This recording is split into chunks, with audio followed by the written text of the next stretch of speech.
Ceci est un portrait de Louis XVI en costume de sacre. Sur ce portrait, Louis XVI porte la même tenue et est entouré des mêmes objets que ceux qu'il a reçus lors de la cérémonie du sacre.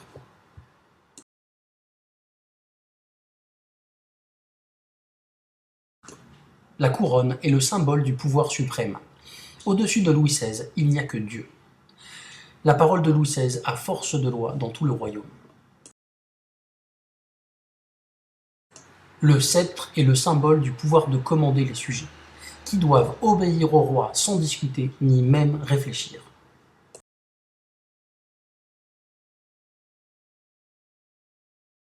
La main de justice est le symbole du pouvoir de juger. Louis XVI peut intervenir dans n'importe quel procès. Il peut même faire enfermer une personne sans procès s'il juge qu'elle menace son pouvoir.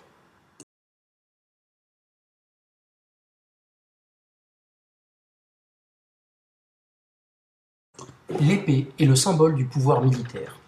La guerre est la principale activité des rois, qui cherchent avant tout à agrandir leur royaume et à augmenter leur puissance.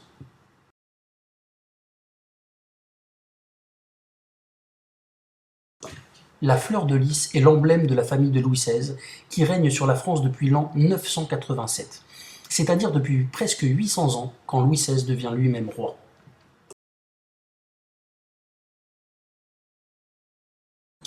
La comparaison avec le portrait de Louis XIV en costume de sacre, réalisé 78 ans auparavant, montre que le pouvoir du roi de France n'a pas changé.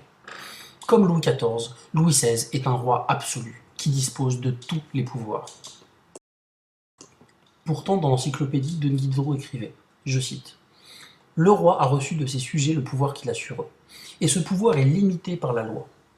Le roi ne peut donc pas exercer son pouvoir sans le consentement de la nation. » Tous les textes des philosophes des Lumières n'y ont rien changé.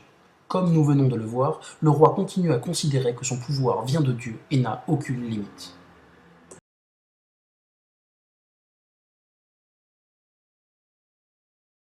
Dans la lettre qu'il écrit à ses sujets, Louis XVI écrit, je cite, « Nous avons besoin de l'aide de nos fidèles sujets pour nous aider à surmonter toutes les difficultés où nous nous trouvons en ce qui concerne l'état de nos finances. »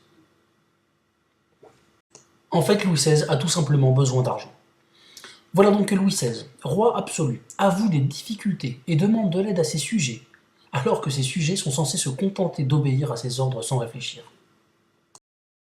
Dans sa lettre, Louis XVI annonce en fait qu'il va réunir ce qu'on appelle les États généraux. Cela signifie qu'il va organiser des élections. Les Français vont élire des députés. Là encore, ce n'est pas censé arriver dans une monarchie absolue. Les membres du clergé, c'est-à-dire les membres de l'Église, vont élire des députés pour les représenter auprès du roi. Les membres de la noblesse, c'est-à-dire les seigneurs qui possèdent un château et les terres sur lesquelles travaillent les paysans, vont élire des députés pour les représenter auprès du roi. Les membres du tiers-état, c'est-à-dire tous ceux qui ne sont ni membres du clergé ni membres de la noblesse, vont eux aussi élire des députés pour les représenter auprès du roi. Nous allons voir maintenant dans quel état sont réellement les finances du roi.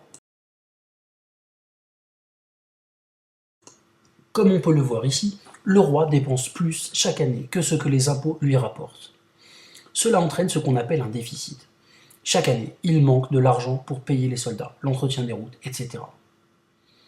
Chaque année, le roi doit donc emprunter de l'argent. Et il finit par être très endetté. Comment peut-on expliquer cette situation catastrophique des finances du roi? Le roi dépense d'abord beaucoup d'argent, surtout pour faire la guerre et entretenir son armée. Et surtout, les impôts ne rapportent pas assez d'argent, car tout le monde n'en paie pas. Les membres du tiers-état, qui sont surtout des paysans pauvres, payent des impôts au roi. Ils en payent même beaucoup. Les membres du clergé et de la noblesse, au contraire, ne payent pas d'impôts. Pourtant, ce sont les plus riches, puisqu'ils possèdent la plus grande partie de la terre et que les paysans leur payent des redevances pour pouvoir travailler sur cette terre. Comment améliorer l'état des finances? Ce sera à vous de faire des propositions au roi.